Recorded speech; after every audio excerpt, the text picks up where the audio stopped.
In the beginning, was there a mere conflict between Little Woody, who represented YSL, and Rich Homie Quam, who represented YFN?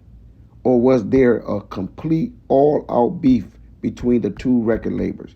Let's take a look at how did this beef so-called begin between YFN and YSL.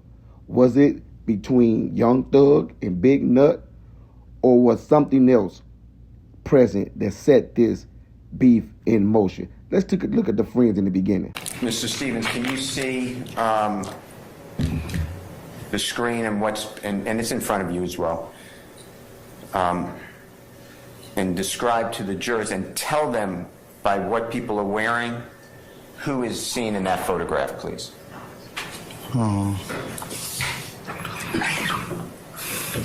Jeffrey Williams got on blue shirt, blue pants, and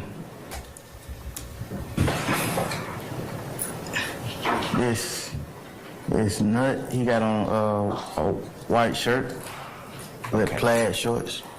And you use the name Nut.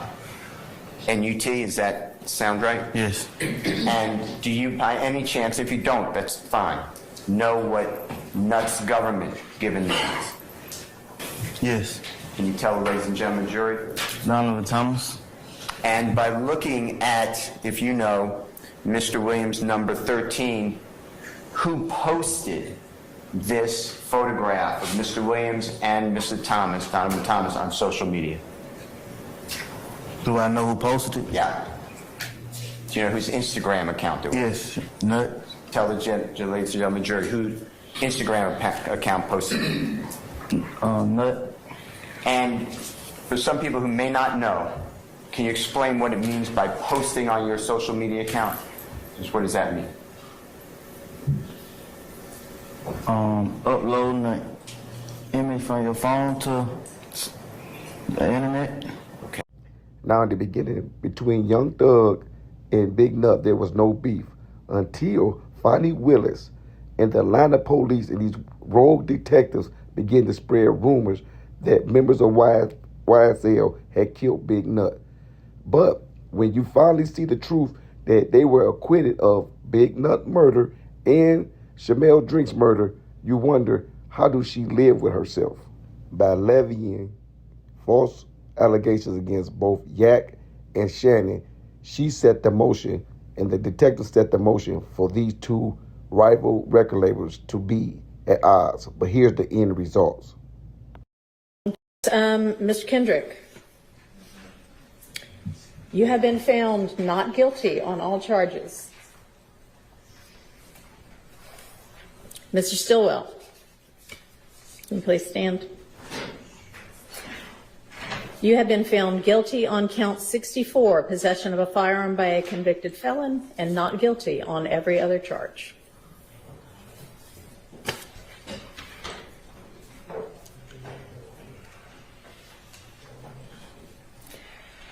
Now the question looms, can these formerly cordial record labels reconcile after rogue DEA Fani Willis put in motion the bloodshed that cost Atlanta the countless lives and the countless bloodshed?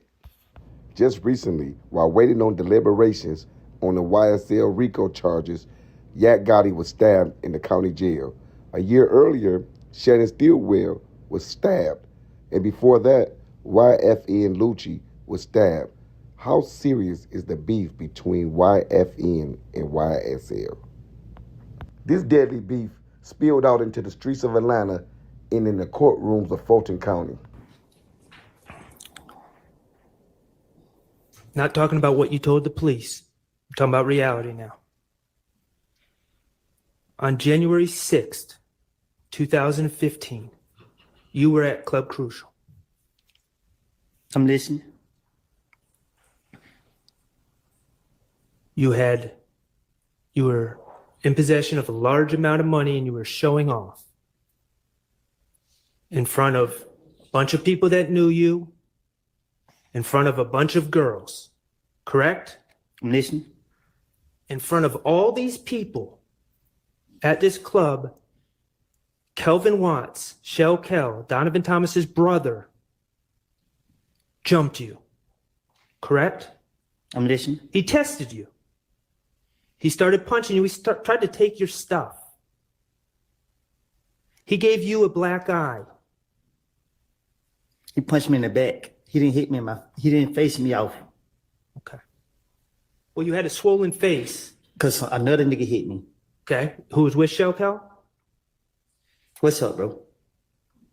He was with Shell Kell, the other person that hit you? Obviously, he went with me. These men, Shell Kell and his friends, tested you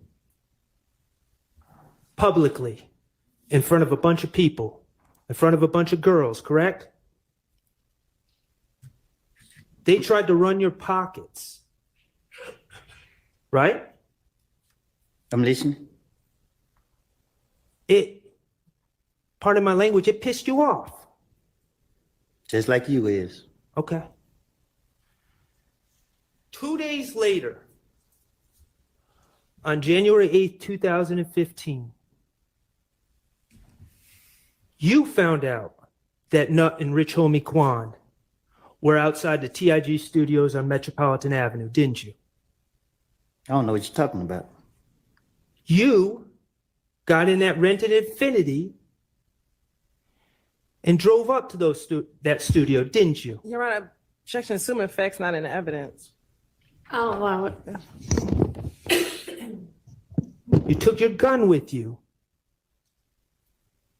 You stood outside the fence and you shot at TIG Studios. And you put a bullet in Rich Homie Quan's truck. Did you not? Now let's take a look at how the back and forth disrespect on social media played out in the lives of the young men and women on Atlanta city streets. After the death of Nut in 2015, it went from I don't like you to I'm gonna kill you on sight, and all the drama ensued. Now, one of the key players in this ongoing beef was YSL Little Woody.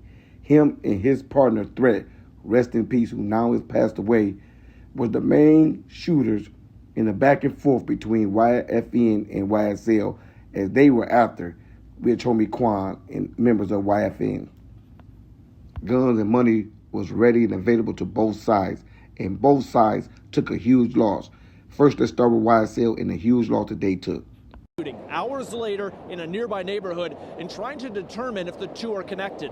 This car left covered in bullet holes in South Atlanta along 7585 northbound around 4 a.m. We're working with a substantial amount of ballistic evidence, and we're also trying to track down if there's anyone that might have heard anything or might have observed anything in reference to this incident. The passenger in the car died after being shot in the head. The driver taken to the hospital in critical condition where he also died from a gunshot wound. The Fulton County Medical Examiner identified the two as 28-year-old Darius Ford and 31-year-old Christian McMiller. Hours later at 10:30 in the morning and a 2-mile drive away, shell casings covered the roadway of 7th Street Southwest off Cleveland Avenue. Atlanta police found a victim who had been shot, and that person is expected to survive. It was a dispute that escalated to gunfire in the process. Now, with the back and forth disrespect and the back and forth shooting between these two rivals, both of these record labels were indicted under the RICO Act. And the thing about it is both of them was botched by the stupidity of Fulton County and their DA, Fani Willis. Now, as you can see, even in prison, this ongoing beef has not stopped. Now, let's see, with the YSL trial ending with most defendants being released and the YFN debacle has most of them members back on the street with the recent release of the #1 guy, Shell Kell. Now, if this beef is what I think it is, it's still cooking and it's still ongoing. Fulton County DA Fani Willis botched the whole thing, and now the war continues.